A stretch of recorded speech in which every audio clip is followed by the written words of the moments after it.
lots of talking, but never ever gets boring. Rounding up the humorous stuff in the news about Mormons. Can't wait to see which one will they choose.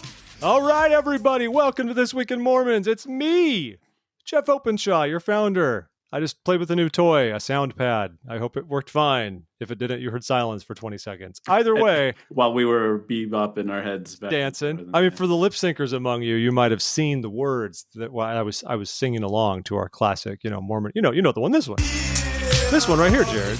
Assuming you know the one. Yeah. You know the one. Yeah, you know the one. Anyway, welcome to the show, everybody. We're glad you're here this week so we can talk about all things Latter-day Saints and how they affect you.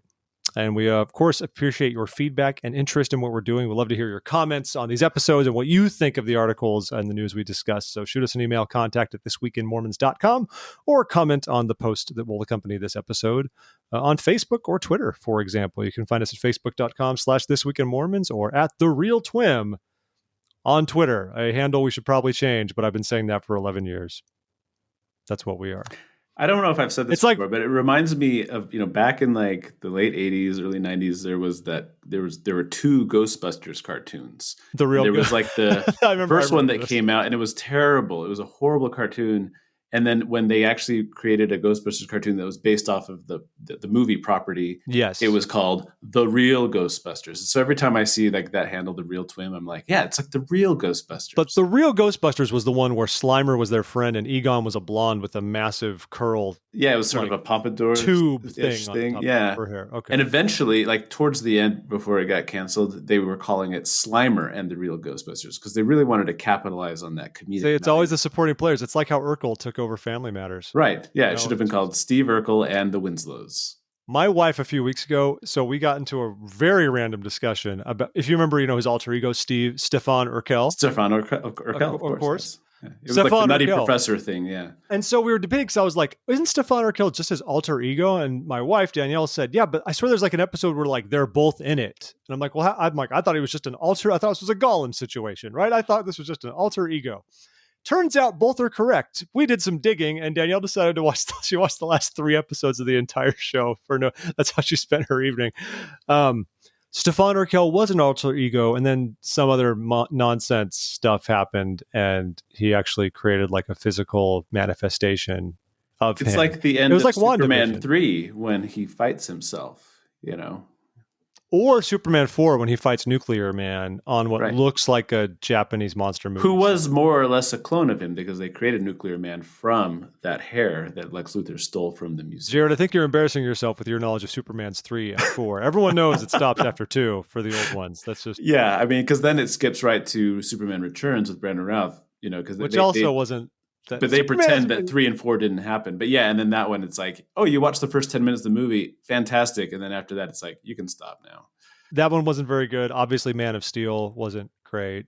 I don't really acknowledge the existence of that. Which makes me wonder, are you going to be watching Zack Snyder's Justice League? Are you going to be signing up for HBO Max for 4 Did you hours? hear that it's being presented in 4:3 aspect ratio? I read that it wasn't. I don't know why. Because...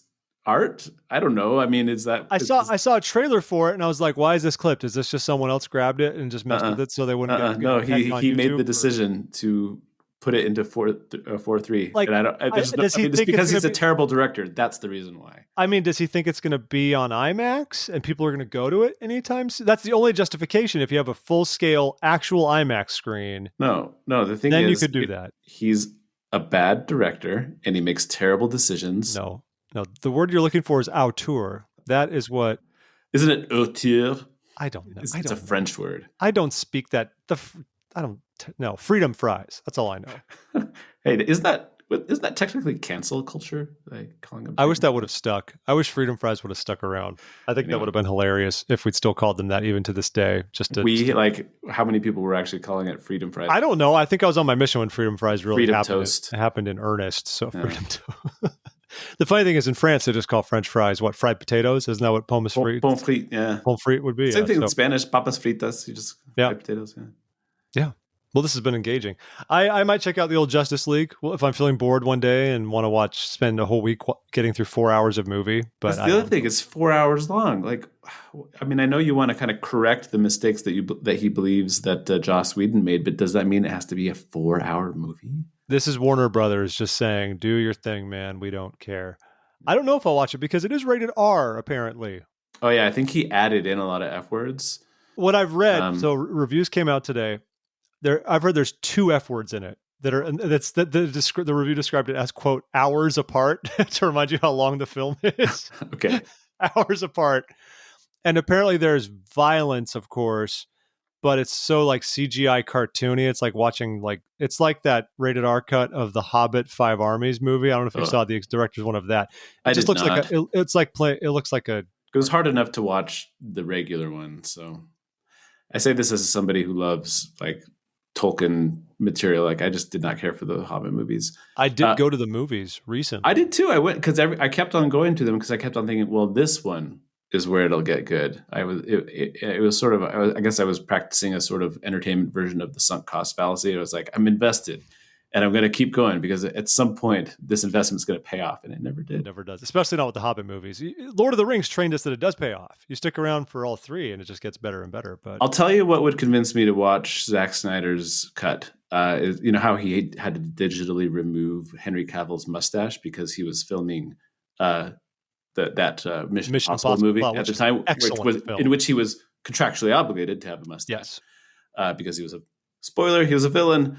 Before you keep going, though, did you know that Warner actually offered to pay Paramount to delay production for like X number of weeks so he could shave the mustache and grow it back and really? Compensate them if it would? That would have cost millions. They'd say, we'll delay the shooting, but we'll foot the bill for the delay of shooting. But they were like, no, we want to. Tom Cruise is like, no. Tom Cruise is the producer of those films too. He's like, sure, no, we want to make the movie. Well, anyway, I was saying, like, if they digitally re-added the mustache back in and digitally added mustaches in for like the rest of the Justice League members, I'd watch that. That'd be fun. I don't even know if that the bad bear lip is even in the Snyder cut or not. I have no. You think they just left the mustache alone for this? I don't know what's changed. I've only saw Justice League once, and that was all you needed to see it. And I don't know.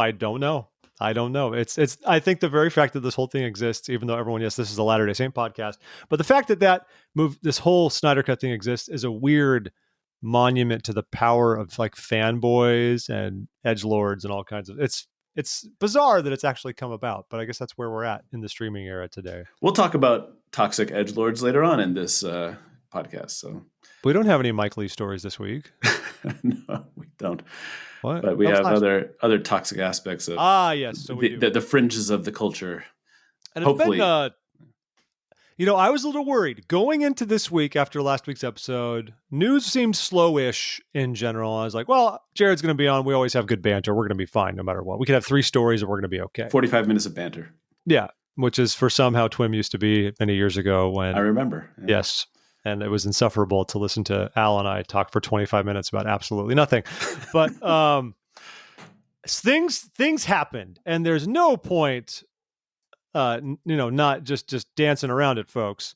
In case you missed it, the big news that's really hit the Latter-day Saint community in the past week is a very specific one, but I think there's a lot of really raw emotions about this, and that is that the church announced it will be ending live endowment sessions in the Manti and Salt Lake, Utah temples. And also, that's the first hit as part of renovations. And also as part of their renovations, have their historic murals inside these spaces. Remember, these temples were built in the late 1800s, okay?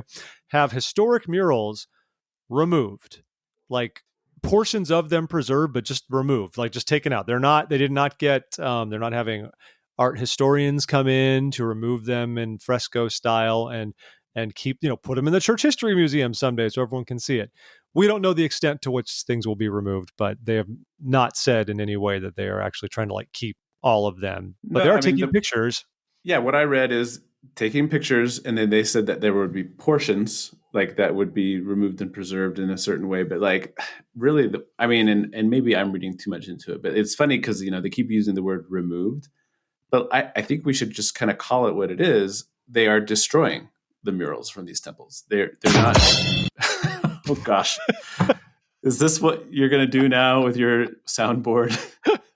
Sorry, here. Anyway, continue, Jared. Okay, no, the sad music, yes. No, it's a destruction thing. It's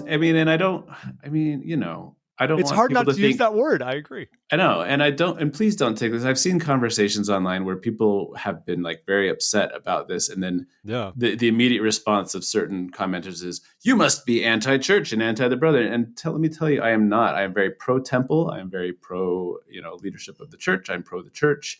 I am against the destruction of, and again, I don't want to like be hyperbolic here, but they are irreplaceable and in some ways priceless works of art. And we're just like removing them, and they won't exist anymore.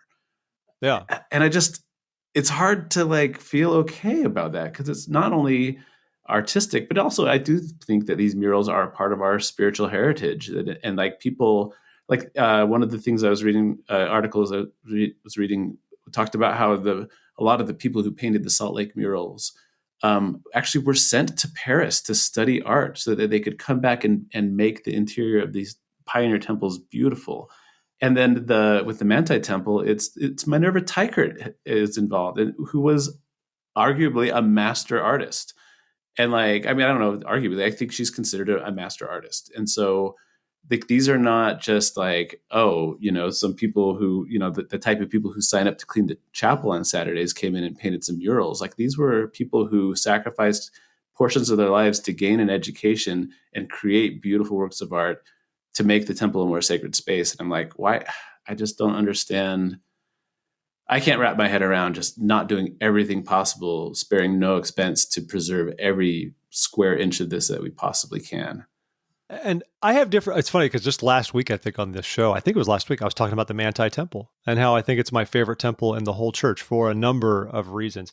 So let's back up a little bit and talk about the why for all of this. Because the reason they're not just removing murals because the murals are bad, though I admit, I think some of them might have some slightly outdated cultural depictions of things, but and we're in this era of that. We're canceling everything, cancel the murals. No, but the issue here is that live sessions are complicated.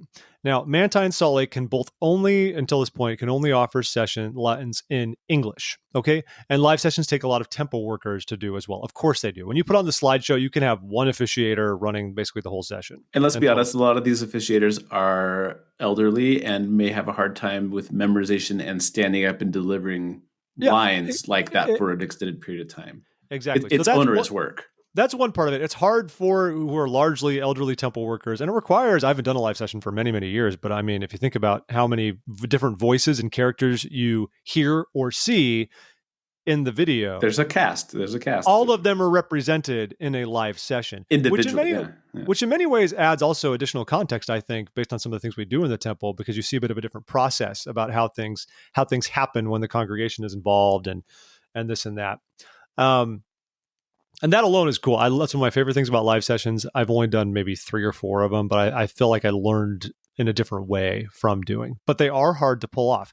The other issue, of course, is capacity. And this is what the church is really zeroing in on.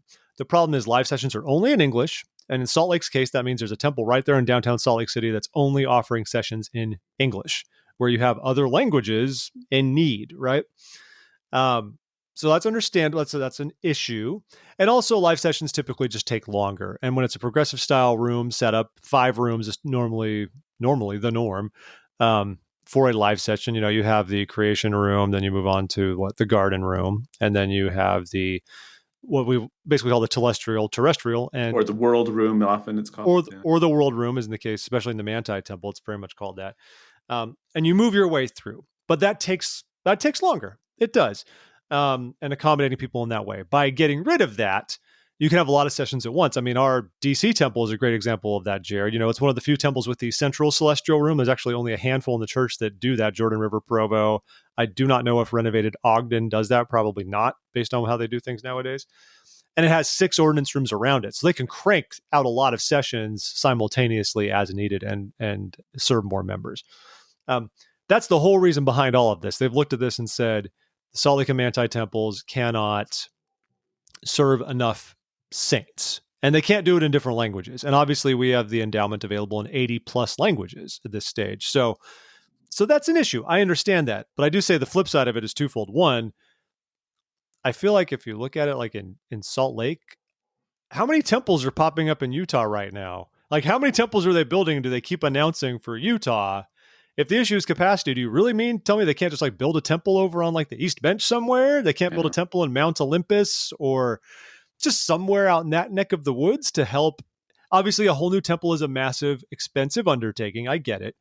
But it's just hard to swallow that when it's like, well, yeah, but there's a ton of temples popping up around Salt Lake. Right. Well, and then my second question. So let's assume though that the answer is no, Jeff. We've done the calculations and I'm sure they have. Yeah, and let's say they're saying no, we really need to use all of these 5 rooms as individual ordinance rooms. Like, and I get that too, but then why do you have to remove the murals? Like, can you not just have an ordinance room that looks like a garden room and that's a different ordinance room that looks like a world room, and et cetera? Like, I don't think you necessarily like. Well, it just doesn't make sense to me. It's like, even though the theme will be off or whatever for 1/5 of the or 1/4 of the ceremony or whatever, just leave it up. It's beautiful artwork. It makes the room pleasant to be in. It's again an homage to our spiritual heritage and to the people who created those artworks. And so it's like, why do we have to take it down? So another thing that they said is that they're doing work. One of the big reasons for the renovations in the Salt Lake Temple is to make it like beyond code for like withstanding earthquakes and things like that. And so that was another thing that they said in the church newsroom announcement, the newsroom announcement, that they're because of the things that they're doing to reinforce and such, that those walls wouldn't necessarily be able to be preserved. And again, I was like, okay, if that is the case, if those walls are being removed anyway or rebuilt, why not remove them? Like, and again, like, I know that would be expensive and difficult, but yeah, you and I have both seen buildings that have been like removed brick by brick and reconstructed on the other side of an ocean. Like, surely there is the technology and the know-how in the art preservation world to remove, even if it has to be done section by section, like remove a wall and reconstruct it in a museum somewhere. Like, I just don't get.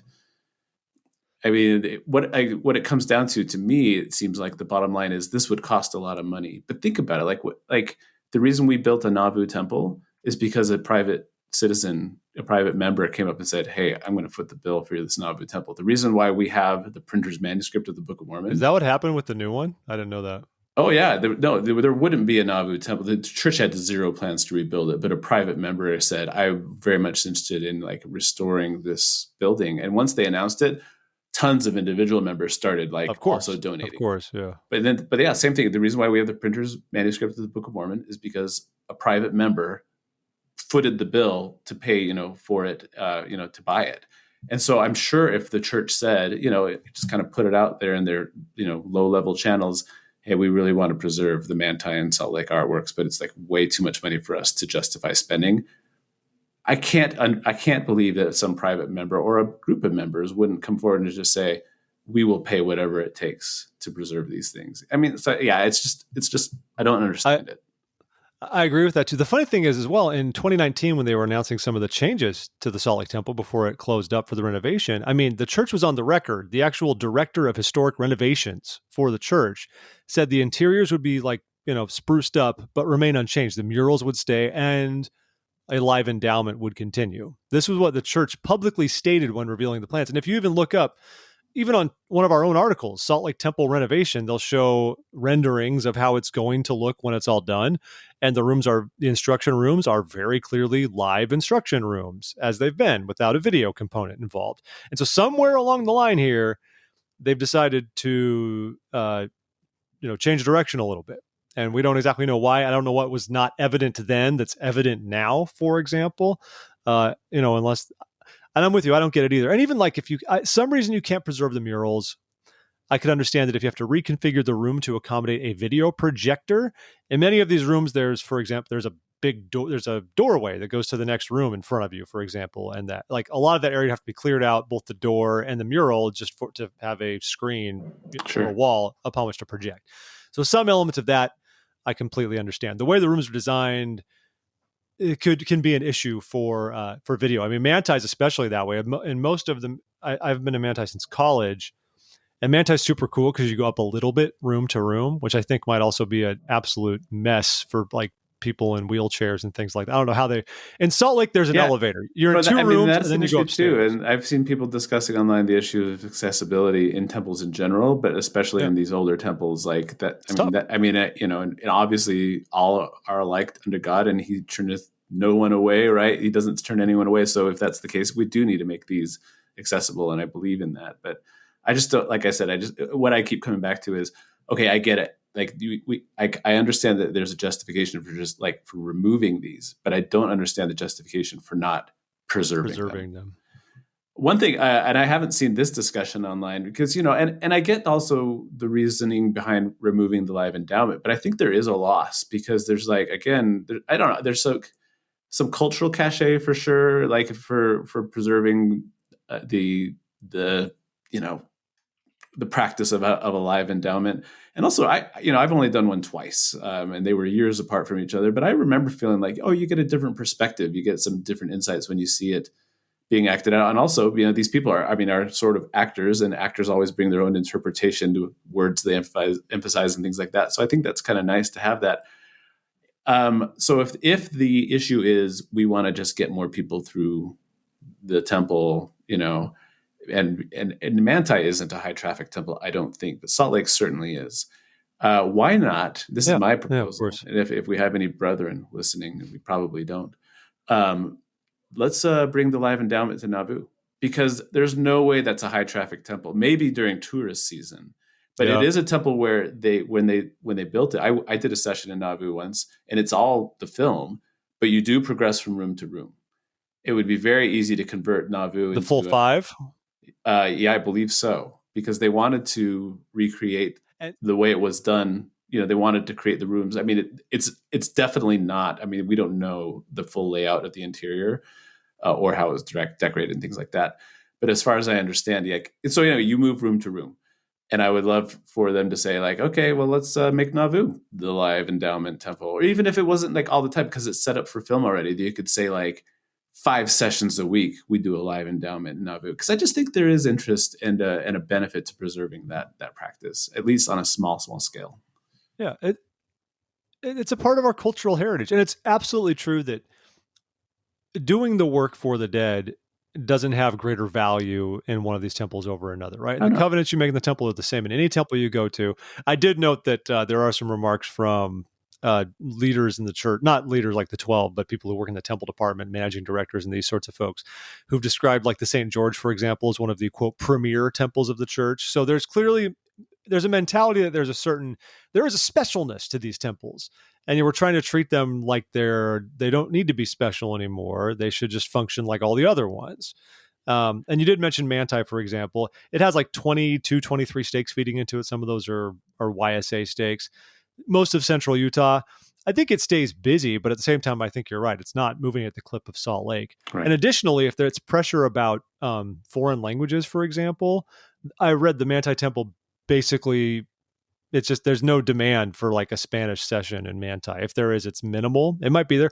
And if that is the case, like if you've got members living in like random, I don't know, a bunch of members in Huntington, Utah, and their closest temple by far is Manti. It's like Manti or Vernal. I mean, where else are they going to go? Right. And they want a Spanish session. Sure, you want to accommodate them. I completely get that. But Manti is a bit of a different case, I think, from Salt Lake in that sense, because it's a much more rural temple. I don't think it's slammed. I don't think the language needs are as prevalent there. And it is going to require a lot more work, which is what really scares me, because I mentioned just the slight up between every single room. Because Salt Lake, you're in 2 rooms at the same level, then you just go upstairs. So you could take an elevator if you needed to, right between them.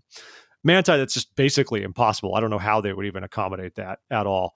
So I'm very fearful that they're going to turn it into a shell like the Logan Temple, which really is a shell. They gutted Logan completely in the 70s and rebuilt it on the inside, so nothing matches up from what it was once before in Logan. And if any temple needs rehabilitation, it's Logan. I think at this stage, Logan Temple is a special place.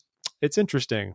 Have you been to the Logan Temple? I went there once. I went to a ceiling there once. So I've never done like a full session, but I did go to a ceiling, and I remember I mean, at least the outside, I remember thinking, "Oh, this is a gorgeous temple." I thought it was beautiful. Yeah, the outside's cool, but did you notice inside? I don't remember feeling noting. Nothing stands out to me of anything that I thought about the inside of it. So yeah, the windows are painted black. Oh, because the temple is actually such a shell. There are many parts when you're not even looking out. There are no windows. The celestial room has no windows, for example. So they've actually painted over the windows in some parts because they're not.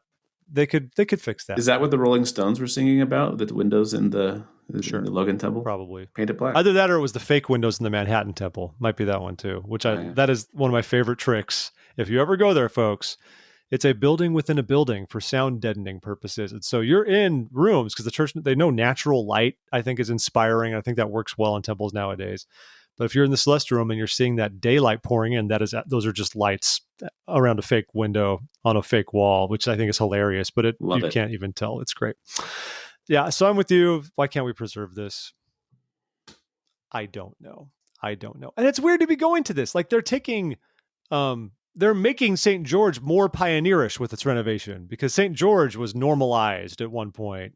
Yeah. And they're kind of making it look classier, but they're sort of doing I don't know. I like your idea though for the temples that can accommodate it. Let's offer a live session sometimes. They could do that in Los Angeles, even if they want to. The LA Temple distilled, unless they've changed it, it's been a long time for me, has 5 rooms, and you move room to room with the film. When I first went through to receive my endowment, they were not doing that, where they would do the entire session in one of the rooms before you'd go to the veil. But it has this is from the 50s instead, but it has the original murals like in the garden room. Right. And we were in this, and those rooms are enormous. If you've ever been to the LA Temple, they're the biggest ordinance rooms in the church. Again, I've never done a session there. I've just been to ceilings there. So it has, the ordinance rooms there for the sessions hold like 300 plus people a pop. They're humongous. But it's not a problem to watch the movie. I mean, I also, I think the Cardston Temple progresses through 5 rooms, even though there's a movie. And I did a session there once. And because of somebody, I think, who had accessibility needs, they did the entire session in the terrestrial room. They just threw us in there, and you see where the veil should be. And they actually had in the woodwork, a TV rose from within all of the woodwork and stuff like that, which you would never know is there. You'd assume it's just kind of the wraparound for the stairs that go up and stuff. And just this 80-inch TV pops up, and that's how they did the whole thing. And the only time I've seen something like that was for a session where they had a hearing impaired member. And for whatever reason, instead of putting like subtitles up on the big screen or like a super title thing, there was a second screen that came up that had, I think I've seen that before. I don't remember if it had titles or if it actually had an ASL interpreter. I don't think it was an ASL interpreter, but like there was a second screen that came up that had like whatever the presentation for the hearing impaired person. It was separate from the big screen, and it like came up out of nowhere. And I was like, "Whoa, where was that screen?" Kind of cool. See, we could do so many things at the temple. We could do, and folks, remove and preserve walls of murals. Now, real quick before we get off of this, if you want to go to the website, there's a couple articles we haven't mentioned specifically, but the Deseret News actually interviewed residents of the Manti Temple district to kind of get their feedback, which I think they're very proud of their temple there, and I think there are mixed emotions for sure. And likewise, this article over at the archive.net about essentially saying the end of live endowments, the church is selling its birthright for a mess of pottage. So you can imagine the tone of that one. But we'll link to both of them. Interesting reads, not making any judgment calls. In a little bit of context for I actually know him. I have one friend who is a member of the archive, and so he knows these people. And the woman who wrote that article, she is a very talented, very skilled visual artist, and so she's coming at it from the perspective of somebody who really values art and really connects it in her life. Art is inseparable from her spirituality. Like a lot of the way she experiences her religion is through visual art, and so it's a very personal thing. So I've seen some people critical of her article because they think she's being just overly critical of the church, and I didn't get that, because like I said, I see her coming at it as like an artist who's mourning the loss of something that is very spiritual and important to her spiritual life. So everyone, if you want to call the Church Public Affairs office and ask them what Jared was saying, why couldn't they at least be preserved? That's the only answer we're looking for. Don't tell them Jared told me to ask this question. Like, you ask it yourself. No, when you call church public affairs, they ask you which publication you're with. So it's up to you guys to decide what that is. You could all say This Week in Mormons, and then they'll think we're some kind of huge deal. Or they'll put you on they'll target you and start watching. They don't target you, but if they don't want to talk to you right away, they'll say we'll get back to you. And if you're not important enough, they don't get back to you. So call and say you are Robert Kirby coming out of retirement. Please don't. Let's let him stay retired. So let's switch gears and go a little lighter and have a little celebration, maybe. Right. I mean, small celebration. Real quickly, this is just what was the publication? There's all these. I live in Idaho now, as many of you know, and a lot of these. There's like a ton of like small newspapers in Idaho still, which I think is great. Okay, the Idaho State Journal. I don't think it's necessarily a small, but to me, it's like it's one of like 10 like regional newspapers in Idaho where the small press still is alive. Anyway, the headline, Angel Moroni statue placed on Pocatello Temple. And I love that there was a whole headline just for that. And they've got some great shots of the crane lowering the Angel Moroni down. I actually almost went and saw this. My in-laws came over for dinner last night. It was our first time hosting somebody for dinner in our new home. And the plan originally, they came over for dinner around 5 because the idea originally was we were going to have an early dinner and then drive down to Pocatello so that we could see the newly placed Moroni. But we ended up scrapping that plan, and I'm not sure why. But it is exciting for the local members. Not the least, not the least reason for it. I edit that out, Jeff. Me stumbling over my words there. I don't do that. This is real. This is raw. Dang it. Okay. So what I'm trying to say is one of the reasons that we should be kind of interested in this is that most, if not all of the new designs we're seeing come out for these newer temples don't feature a Moroni. So Pocatello could be among the last of the current modern age of temples to have a Moroni on top of the steeple. So it's kind of fun and exciting to see that. Yeah, it might be that or Saratoga Springs. Oh, true. They'll probably because the Bangkok temple actually had its design revised to remove the Moroni, which is a rarity. Which makes me realize we got to have our temple predictions up here pretty soon. We're only 3 weeks out from conference, so and just so you know, the Idaho State Journal is owned by Adams Publishing Group, based in Greenville, Tennessee. Oh, so not necessarily small town, but still, like there are like when I was like trying to figure out like where am I going to get my Idaho local news, and I was like, there are so many little newspapers or larger newspapers to choose from, and it's kind of nice. It's kind of nice to have a diversity of publications here in Eastern Idaho. Yeah, I'm going to swing now, my good friend, to another sad news. No, not sad news. Where's the one I got? I don't like it. That's not the one I wanted. Where's this? There. I was going to say that wasn't sad. That wasn't sad, unless you think that. Anyways, unfortunately, a Filipino mission president serving in the Philippines, passed away unexpectedly. The church has not necessarily disclosed the exact reason for his death, although they suspect it was a heart attack. This was President Giovanni Pelinpengan. He was serving in the Philippines. Don't butcher me, all you Filipino people, but the Iloilo mission. And he passed away abruptly. He was only 48 years old. He's originally from the Legazpi area in the southern portion of the island of Luzon.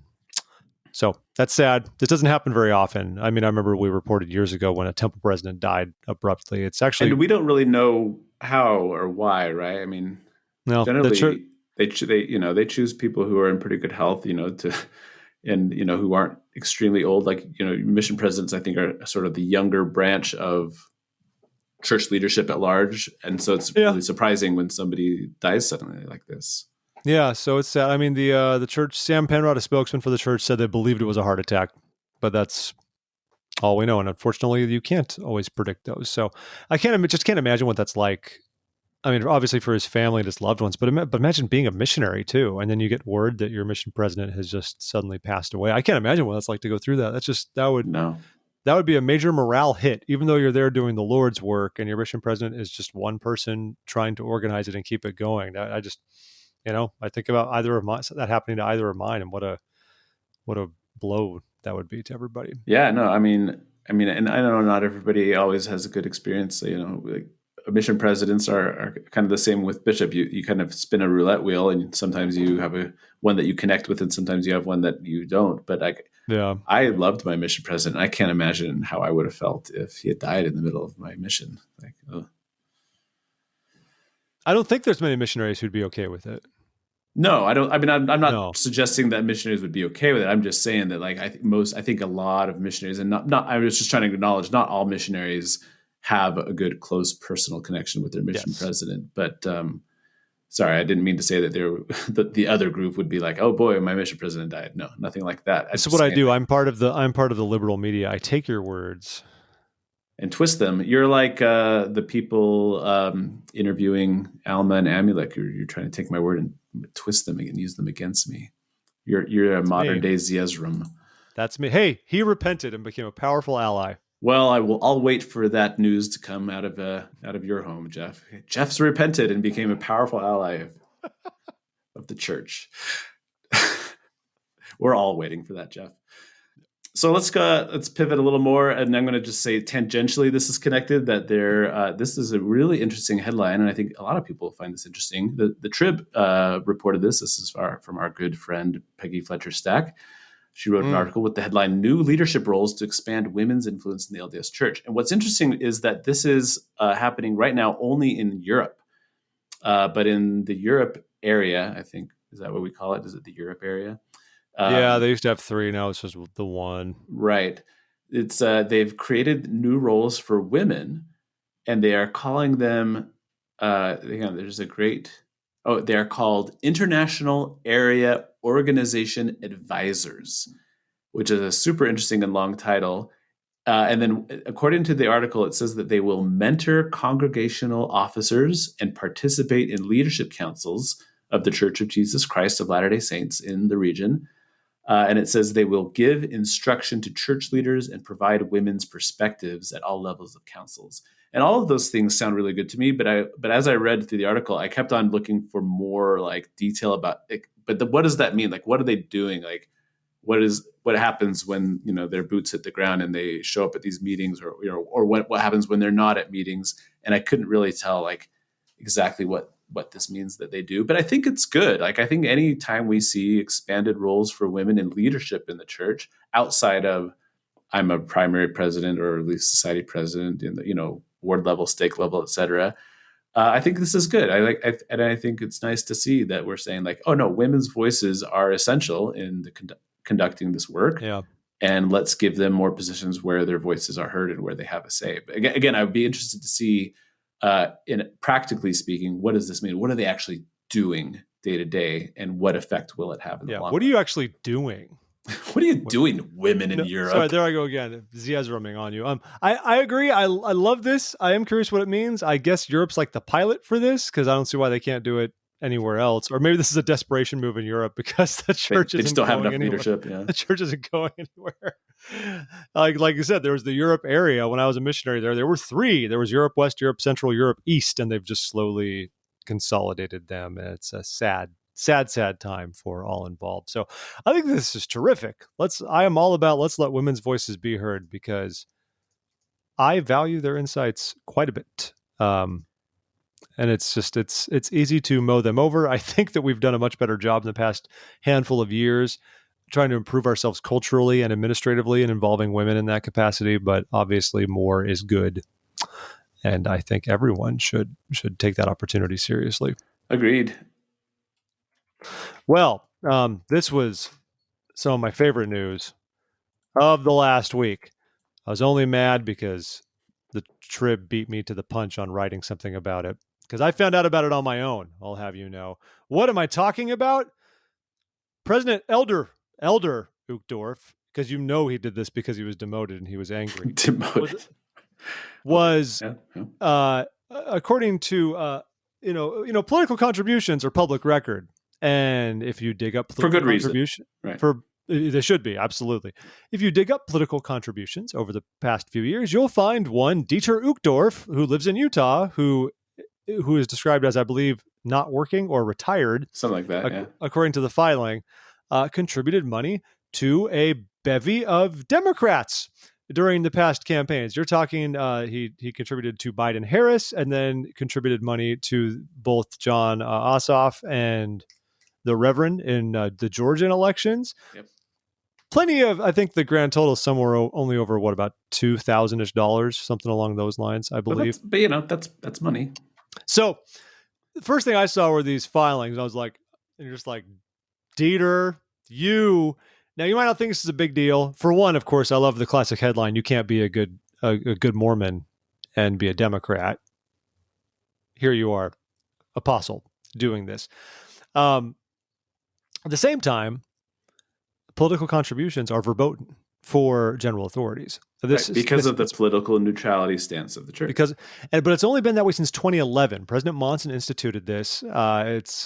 I don't remember if the reason, but I remember there was some story that I've tried to dig up the particulars about. It was sometime around then in 2010 or 2011. It was Elder W. Craig Zwick of the 70 got in trouble for using his at LDS.org email, his church email account, for like soliciting donations or causes or whatever it might be. But he was using the wrong. It's the equivalent of the old ward list says for church use only, right? Not for something else. So he got in some trouble for that. I don't remember if the new rule came directly from that incident, but since then they have not been allowed to do so. Now in 2016, D. Todd Christofferson got in a little bit of trouble because he donated $250 to a friend's campaign for a school board race, and it was a nonpartisan race. And he just thought I was just doing a thing to help my buddy. But people found out and he apologized. I do think that was a very minor boo-boo. Now, if Elder Uchtdorf himself was violating this policy, and for fun, I looked up if any of the other 12 had donated anything, and I couldn't find anything from my research. That's a pretty interesting statement. However, according to Elder Uchtdorf, who released a statement on the matter, they said this was an oversight on his part where he actually has a shared online account that's shared by their family, but it's associated in his name.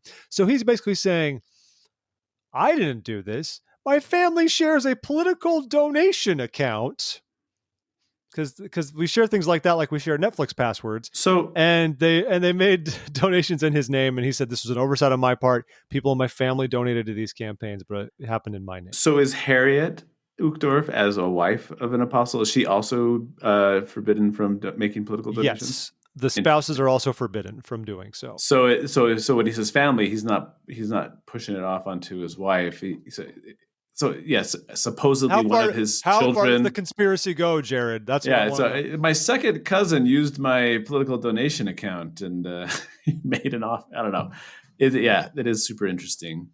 But I do think, like you said, I mean, to me, sort of the real meat of this matter is that I think this should take some of the wind out of the sails of the people who are still clinging to that Ezra Taft Benson mentality about, Democrats are somehow not compatible with being good church members. And it's like, well, apparently an apostle doesn't feel that way. So, well, but like I said, apparently he's trying to say, I'm not the one who even did it. It was my family members. And he says he fully supports the church's stance on neutrality for its leadership. I want to believe him, but I also can't help but wonder if this is just a nice way to sort of try to kind of talk. I saw somebody post on Twitter like an abbreviated version of that, that quote that it was me, it was a member of my family, and underneath it has that Catherine Hahn from WandaVision meme where she's doing a nice big wink. Oh yeah, doing the big wink. Yeah, so it's like, yeah. The funny thing is the Trib actually bothered to look into whether anything was illegal in this case, which I don't think we would assume it is, but they spoke to Matthew Sanderson, an election law attorney in Washington, and he said these would not be illegal unless the donor was trying to hide their identity, which is obviously not the case. This is also a comparatively small amount of donations, but he does mention that shared family accounts for donations has become more commonplace in the era of small online political donations, which is interesting to me. I didn't think that was much of a thing, so I'm glad to be educated about this. I just assume if you're going to donate to a campaign or to Think Blue, whatever, I forgot what the name of the Democratic fundraising one is, Act Blue. You think you just do it on your own. I don't know what value there is. And hey, do you have the login for the campaign donation thing, Dad? And it's one thing to use one credit card. If you say, everyone, you can do this and however you want here, I'm happy to foot the bill. But I don't know. I think it's interesting. Well, Jeff, maybe you and I should open our own joint political contribution account, and we can, open it to the entire Twim family, and everybody can just donate how they want. Half of the Twim family hates me, Jared. They're never going to do this. Half of them hate you? Is this a story we need to go into, or is this for another week? No, I just think, it's just simple numbers, right? There's two of us. Half of them have to like you. Half of them have to not like me. I just think that's how this works. I see. I think everyone tunes in for the other people, not for the open shot. And I'm okay with it. Just glad to bring you good people, everybody. Thanks for being here. By the way, be a patron on Patreon. Good for you. See? We don't need a political contribution account. We have Patreon. Just donate to us. I want to get up to like 50 patrons. Come on, folks. Let's do this. We're close. Yeah. Let's do this. $1 a month. That's all I need. Help us. Can we just grouse just for 30 seconds? Then we'll grouse and then we'll move on. If you mean the bird, yes, we may grouse. No, I want to, like the verb, to grouse. I would like to be a grouse. Sage grouse. Continue. Grouse. All right. So the church newsroom, the newsroom released an article about... No. This is not the newsroom. This is the church news. Remember. Oh, this is the church news. Remember, it's church news. Okay. The church news. There's just... it still kills me. Right. There's so much hubris involved in some of our online identities, but whatever. Right. Anyway, so the church news, whatever. Their headline that they released was President Oakes and Elder Christofferson offer a Spanish young adults. I'm not doing it right. They encourage Spanish young adults to increase faith. Right. Encourage Spanish young adults to increase faith. And the problem is that this fireside or whatever that they put on was not for members of the church in Spain. Those would be Spanish young adults, right? Not exclusively. They were part of it, but right. Yes. But I'm just saying, it wasn't just a broadcast for members of the church in Spain only. Right. It was for Spanish-speaking young adults throughout the world. So that would be, as an editor, I believe the correct word choice there would be Hispanic, meaning people who know and speak Spanish as their native language, because this was for Latin America as well. It was not just an Iberian Peninsula fireside. So since Jeff brought this up on the Twim page, I'm assuming that's what caused the church news to correct their error. If you click through to the link to the page, it now says Spanish-speaking young adults. I'm sure this is all corrected by Jeff. But please, words matter, people. Spanish refers to the people of Spain or the language. But when you say Spanish young adults, that means young adults who live in Spain. If you want to talk about Hispanohablantes, people who speak Spanish, it is Spanish speaking or Hispanic. I think growing up in Southern California, I was probably not sensitive to this sort of thing. I probably offhandedly said, yeah, like Spanish people everywhere, whatever, stuff like that. But serving a mission in Spain has forever changed the way I address this issue. And that's absolutely, of course, why this headline jumps out at me, because it's just like, yes, I see this all the time. And I'm like, no, man, it's not visiting Spanish saints. And a good analog would be, I don't think you would ever see this if they were meeting with Brazilian and Portuguese members at the same time. Right. They would never say Portuguese saints. They would never say Portuguese saints. So why do we do it with Spanish? I don't know. And I know the difference between Portuguese Spanish and Brazilian Spanish is much, much wider than that of Iberian Spanish and a lot of Latin Portuguese American Spanish and Brazilian Spanish? Do you mean Portuguese? Eu não falo português, okay? I don't know what I'm saying. Yeah, I get you're saying. Yeah, they're a lot more. Those two are more. It's interesting. If you if you ever do the overdubbing in from a Blu-ray or DVD or whatever digital movie, they often have two different language tracks for the spoken. If you're listening, the overdub, there's a different track for Portuguese from Portugal versus Brazilian Portuguese because they sound that much different from each other. And they use a lot. I don't know the exact differences, but I imagine it's as distinct as like Quebec and French versus continental French. There's differences, absolutely. That's another reason I love Disney Plus. You mentioned WandaVision. If you watch the ridiculously long credits every Disney Plus production has for, I don't know why they all have like 5-6 minutes of credits. It's really long. But they list the language dubbers. That's why, and they offer Portuguese, Brazilian Portuguese. They offer a Castilian Spanish track and a Latin American Spanish track. Oh, because you want to hear that theta, yeah. Everyone should want to hear the theta, Jared. Everyone. Mm-hmm. Everyone should. Well, I'm glad they fixed this headline, and I'm just glad to help them along their way. I trust they will be contacting me shortly and thanking me for credit goes everything. to you, Jeff. All credit be unto me. This seems like I feel like this is getting kind of close to the war in heaven sort of situation. I'm not looking for all the glory. I was starting to hear a song from My Turn on Earth was spinning up in my head. So that's how old I am, people. I still have songs from My Turn on Earth going in my head. All right, so now I'm going to talk about that one that I accidentally thought was going to be a sad story earlier, but it's a totally fine story. So President Russell M. Nelson, the president of the Church of Jesus Christ of Latter-day Saints, and two others, I like that that's the headline, LDS President Russell M. Nelson, two other people to get honorary degrees from University of Utah. So, he's the church president, of course. They're going to give him an honorary doctorate degree because his MD and PhD are not enough. He needs the honorary doctorate.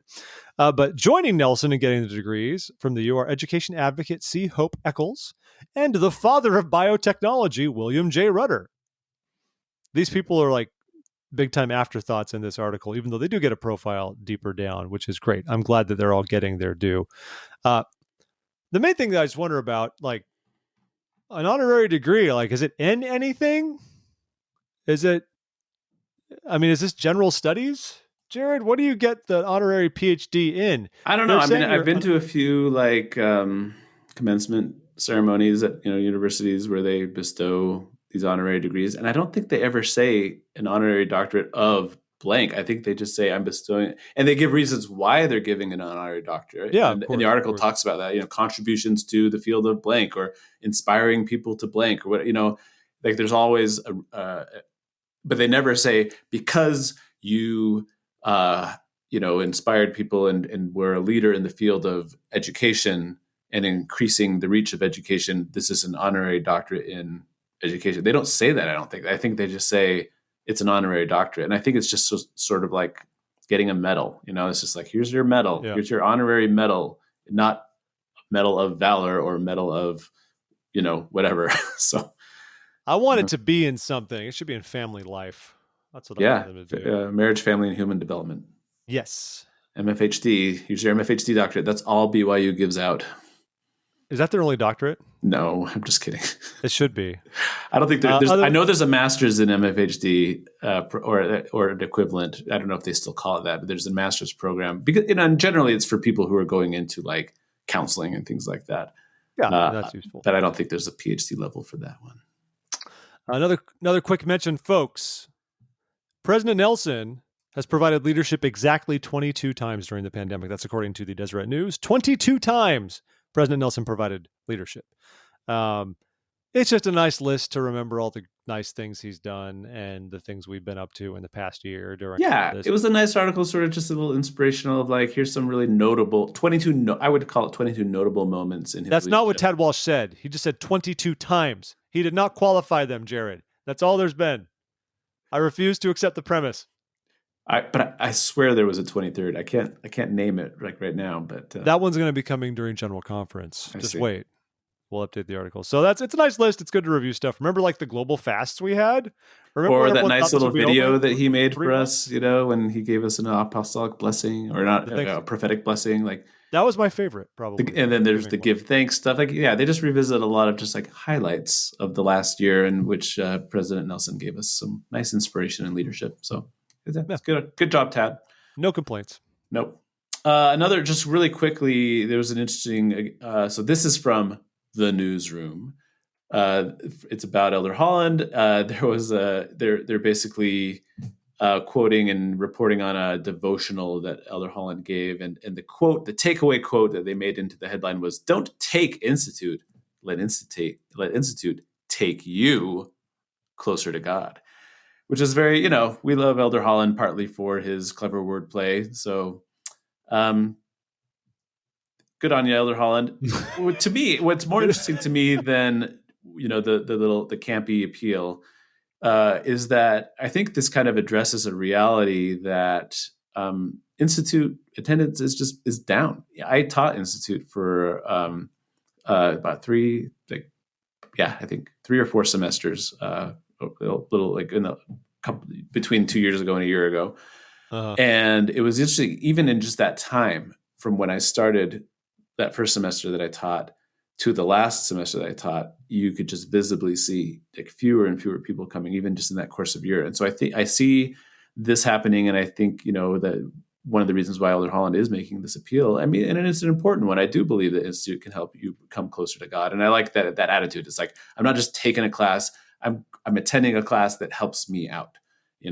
And so I believe in the Institute program. I think it's a great way to do the socialization that's important in the church, where we, spend time with fellow saints and learn from one another. But also, it's a good opportunity to learn from people who are trained in this. So I agree with Elder Holland. I might not have said it in the same way, but I do believe that the Institute program is important, and we want people. Forget there. what Elder Holland said. Look at Sydney Walker's first lines when she says, "From Newcastle to Novosibirsk, from Copenhagen to Cape Town." She is loving her parallel little alliteration right there, folks. That is why you read this. Good job, Sydney Walker. Tell me more about you. How are you doing? The devotional will be online for 30 days. I don't know why they'd let it expire, but it's only online for 30 days. It's like one of HBO Max's simultaneous releases. In pretty much most languages of Europe would be the way to look at it. Because in 30 days, we'll have a new and fresh appeal to attend Institute. I guess. But curiously, I don't see Catalan listed there. But also not Portuguese or Spanish, actually, for that matter. They're not hitting everybody. It's different parts of Europe. But Slovenian, greatest country. I definitely want to visit Slovenia. It's on my list. Everyone should visit Slovenia. It's spectacular. You've been? I have been to Slovenia. I went there after I spent my summer in Ukraine in 2006, and I bumped around Central Europe a little bit, but I spent more time in Slovenia than I spent like 3 or 4 days there. Just rented an apartment, got a car, hung out. It's an amazing country. There's an episode of Chef's Table, that show on Netflix. Yes, that centers on a Slovenian chef, and I remember watching it and being very, very interested in the chef and the food. But I was also just stunned every time they showed anything outside, whether it was buildings or the mountains or anything. I was just like, this looks like a place where I want to go. So, have you seen that other show on Hulu with Padma Lakshmi? No, I saw an advertisement for it, but I haven't watched it yet. Her food show, you'd probably dig it. It's a good show. Yeah. I enjoyed it. It has its own political bent, but I think it's pretty well done. Even though Padma is very just like, ha ha ha. That's just her delivery, and you just have to it is. To it. She sounds like incredibly snobby the entire time, even though I don't think she is. It's hard to. I adjusted to the voice, just like, yeah, it was great. What did she host before? Was it Top Chef? It was Top Chef. Yeah. Okay. Yeah, it was good. All right, couple things here as we're running long. So, baptistries are reopening in a way. They've adjusted the old phase schedule. We've been on the whole, phase 1, phase 2, phase 3. No one's in phase 4 for temples, everybody. Phase 3 is when a temple reopens to do proxy work across the board. It's still a limited capacity and reservations, and there are certain concerns and different things you have to do. So it's not just like totally normal. Very few temples are in phase 3. We started easing into that in December. But now the church has announced that, come on, Jared. Sorry. Don't do that, man. I had an alarm and I didn't disable it. So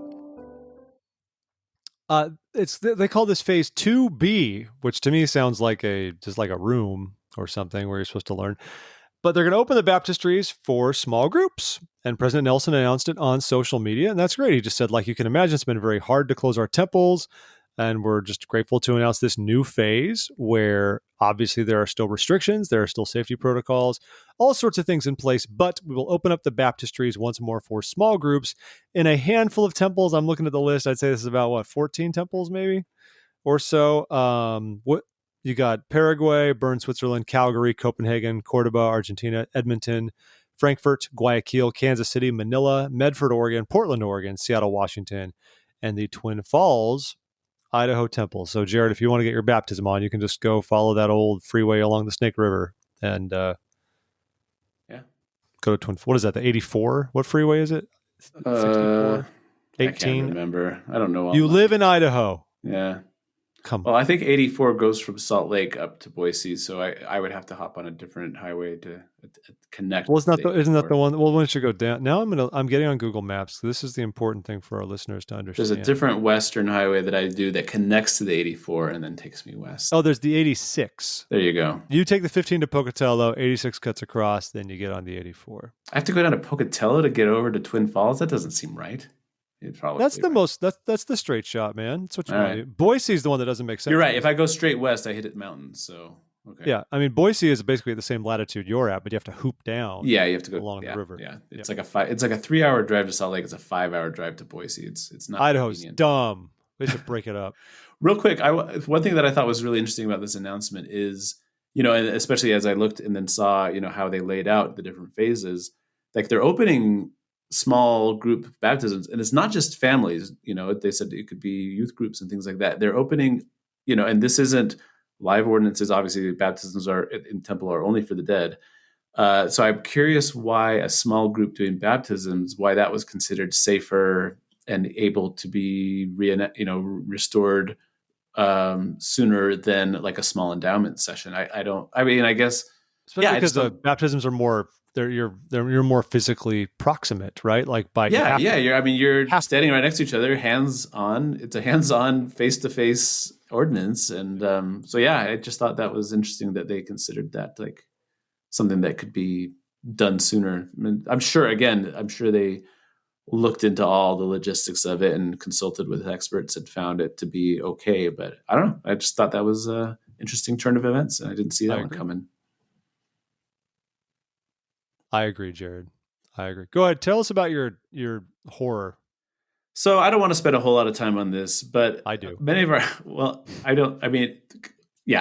think we need to spend a balanced amount of time on this, but many of our listeners may be aware of the group on social medias that identifies as the Deseret Nation. Whoa. DezNat's not a group. It's an ideology like Antifa. Okay. Okay, that is a good point. It's not a group, but it is. There are people who identify with a hashtag, basically, called DezNat or Deseret Nation, and to say what they say they stand for. They say they stand for standing up for the prophet and standing for the true religion of the gospel of Jesus Christ as restored in the Church of Jesus Christ Latter-day Saints. That's not like a direct quote, but that's what they would say. I'm part of DezNat because I believe in supporting the prophet and in the restored gospel of Jesus Christ. And they believe that they are defenders of the faith in some way. But a lot of people who have had run-ins with DezNat online who may come across as more progressive Latter-day Saints or liberal or however you want to say it, or just any kind of attitude that kind of runs counter to what a lot of these ideologues believe, have found them to be quite contentious. And there was recently a Twitter user at Harambevan, HaramBevan, if you want to find it, because I don't think we should link to this, but he said that he used to be active on a DezNat Discord server. And Discord, if you're not familiar with it, is just it's like Slack in a way. It's a way to communicate and create chat rooms, etc. So DezNat had at least one Discord server. And this guy said he was part of it for several months in 2018 and 2019. And he took screen caps of a lot of the chats and messages that were being sent back and forth. And he put up a 18 tweet thread. And 17 or so of those tweets have, you could do a maximum of 4 images in a tweet. And he put 4 images per tweet for about 16 or 17 of these. So there are dozens and dozens of these screenshots showing messages that he selected. To be fair, these aren't everything that was going on in this DezNat server or DezNat chat, but they're horrific. And in his tweet, in the initial tweet where he introduced these screenshots, he said, "Content warning: violence, rape, racism, misogyny, ableism, transphobia, homophobia, and slurs." And that is just that's just putting it nicely. There's some really gross, horrible, racial, misogynistic, homophobic, etc., and very violent language going on in here. And it's like, this is not thoughts or words befitting anyone who claims to be a disciple of Jesus Christ, or a member of Christ's restored gospel, or a supporter of our prophet. And I know, and this is where people will come forward and say, well, not all DezNat is like this. And that's probably true. I'm sure that's true. But I think if I were to find that an ideology that I subscribe to, a hashtag that I identified with, was full of a lot of people like this, I think I'd do my best to just distance myself from that and find a new hashtag to express my support of the prophet, etc. I mean, it's just really disturbing stuff. And it's hard to believe that anyone, like Latter-day Saint or not, just anyone in modern society would feel good about expressing some of the really gross things that they say in this thread. One of my favorite ones I just happened upon, I'm skeptical on the true existence of lesbians. Yeah, no, and that's the tamest. That's tame. And Thank you, Brother German. Right. I mean, I don't even want to use, like, it doesn't bear, especially on a show like this. I just don't even want to say like 90% of the words. I'll embed we'll link to the thread because it's just gross. Website, and they're just really terrible, evil things and ideas being shared. And so it's like, again, like, I'm sure a lot of DezNat people really do see themselves as defenders of the faith and of supporters of the prophet and et cetera. But like, I don't know, maybe you would do well to distance yourself from people who have thoughts and words like this that they're not afraid of sharing online. So can I read one other one that's really exciting? Sure, Jeff, it's your show. The Manhattan Temple was an FU to the Jews in White Plains who wouldn't let it happen. That's towards the beginning of the thread. And I remember reading that and being like, oh my gosh, that's terrible. But it just gets worse from there. So lots of anti-Semitic words throughout. I just don't understand how you get wrapped up in that in the first place. Like, anti-Semitic mindsets are fascinating to me because I don't get it. Like, how do you get wired where you just think you just like need to blame Jewish people for stuff? I mean, it's connected to the larger question of like, how do people still get sucked into these weird and baseless conspiracy theories? And anti-Semitism, at least in Western thought and philosophy, I guess, is one of the oldest conspiracy theories that's stuck around for a long time. So I guess if you're susceptible to being taken in by ideas like QAnon, you're also susceptible to being taken in by ideas like anti-Semitic, the elder, what is that pamphlet that used to go around, the whatever of the elders of Zion, like that stuff is like, if you're going to be taken in by one conspiracy theory, why not be taken in by any conspiracy theory? Yeah. Because I don't know. It's just bizarre to me. I just can't understand. Speaking of, it makes my heart hurt. Speaking of Q, by the way, of course, in case none of you were aware, the Biden presidency was supposed to end a few weeks ago, and it didn't happen. I haven't heard much about that. When the idea was constitutionally, the date of the inauguration changed at one point from March into January. And so they argue essentially that the presidency is illegitimate and Donald Trump was going to like come into Washington on that date and just retake the presidency. It did not happen. Maybe the surprise twist is that Joe Biden is actually Q and he's just a sleeper agent. Joe Biden is Q. Yeah, he's a sleeper agent that infiltrated the Democratic Party decades ago, and he's bringing about the revolution. He is the Manchurian candidate, everybody. That's right. What's going on here. All right. So we're going to leave you here with a bit of I just want some discussion. I've seen this going around social media, and I just want to know Jared's take, heck, your take, though. You can comment, listeners, on this, at least in the U.S. Stimulus checks, we are poised to get them now that the relief bill was signed into law last week. They'll show up whenever they show up in whatever quantity and capacity in different ways for all of us. My main question is, should you pay tithing on a stimulus check? And I know a lot of things with tithing. We can debate gross and net, and I think there are personal decisions to be made on all of those fronts. Would you pay tithing on unemployment income, for example? Is that something you pay tithing on, even though you've presumably paid some tax to support it? You can see a lot of arguments. So I'm curious, should you pay tithing on a stimulus check? It is an increase. It is absolutely an increase. But that's not what the scripture says. It says to pay 10% on your interest. It doesn't say increase. Yeah. Well, if that's the case, I should only be paying 10% on like my savings account interest. And I'm just saying that's what the Doctrine and Covenants says. So where do you fall on this, Jared? Are you going to be whipping up a little bit of $280 there for you and from you? So I mean, I think this is a more complicated question than just like should you or should you not. So people, like you said, there's people who feel differently about paying tithing on their net earnings versus their gross. If you pay on gross earnings, these stimulus checks are technically tax credits. They're basically like you're getting a bigger tax refund than you would have, and you're getting it on a time other than when you filed your tax return. So if you paid gross, technically you've already paid tithing on this stimulus check. So to me, the answer is clearly no if you're a gross tithing payer. If you are a net tithing payer, I think it gets more complicated because it's like, how do you calculate how much of this particular amount of money you've already tithed? So, but then the larger question then too is just like, I saw somebody who was like preaching on Twitter, like, don't pay tithing on your stimulus check, and here's why, and blah, blah, blah. And they were giving all these reasons. And my response to that was, or do what you want with your money. And so if you want to pay tithing on it, if you want to tithe this and give it to the church, please do. If you want to give it to the church's humanitarian aid fund or the fast offering fund or the missionary fund, do whatever you want. It's your money. The government is saying, here, we know this has been a hard year and some of you need this. And also local businesses need this or whatever. But really, when it comes down to it, once that money is in your account, you can do whatever the heck you want with it. So if you want to tithe it, if that's what feels right to you, tithe it. If you just want to buy $2,800 worth of pizza, do that too.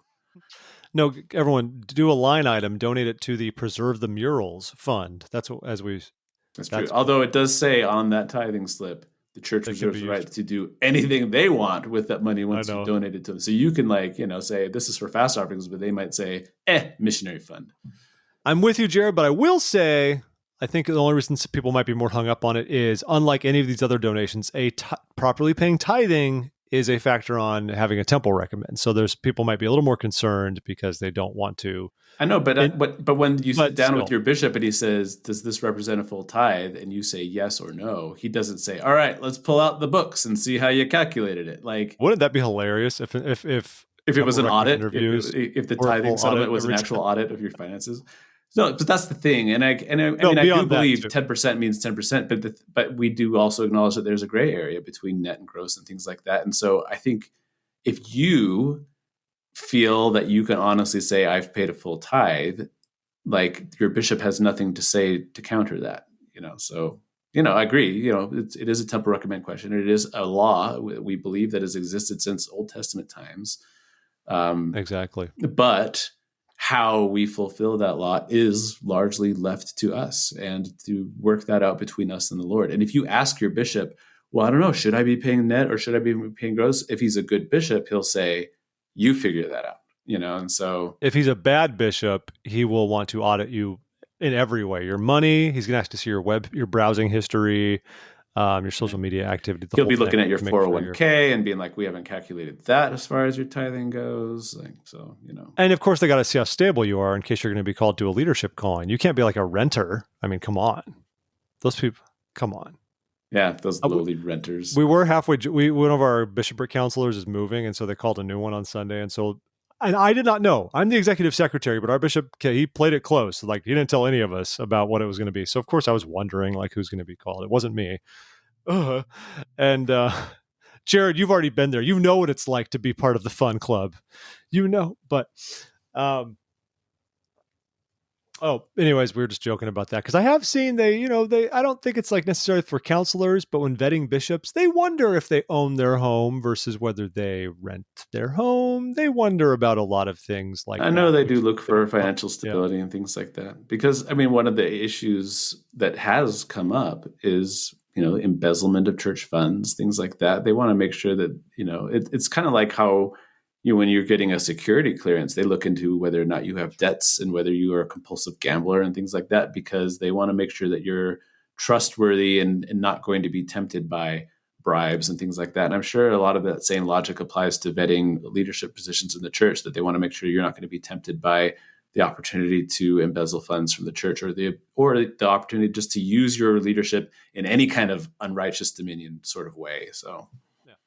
And I think the other side of it is they also want to make sure that ideally as a bishop, you are gainfully employed. So financial stress doesn't weigh you down when you have enough on your plate And let me really quickly clarify so that Jeff doesn't Zezra me. I don't think that renters are in any way, like by their nature, untrustworthy. I'm just saying it makes sense to me as a general principle that the church would look at financial stability and things like that as a factor. Well, I mean, Jared, you were in a bishopric while a renter. I think you're okay. It's true. And I am the gold standard. I am the bar by which all other leadership callings are measured. So if it was okay for me, it's okay for you, listener. Sure. See, you learned it here first, everybody. No, this is just weird sound. I don't know how this is working. I really probably hope people too loud. Can hear it so they don't think I'm just like... I don't know, everybody. Well, I'm just going to end the show, and I hope you can hear me over this music. Can you hear me, Jared? Oh, I can hear you. It is. I can hear you to a funky beat.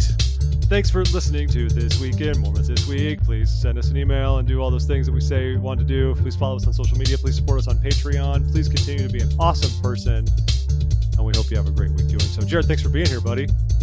Oh, yeah. It's my pleasure. Especially with... piano. What's that? Oh. We got them both now. I don't think these go together. These don't go together, Jeff. Okay. All right, everybody. Well, on behalf of Jared, I'm Jeff. Have a great week. Be well, be holy, and be happy. I think that's it.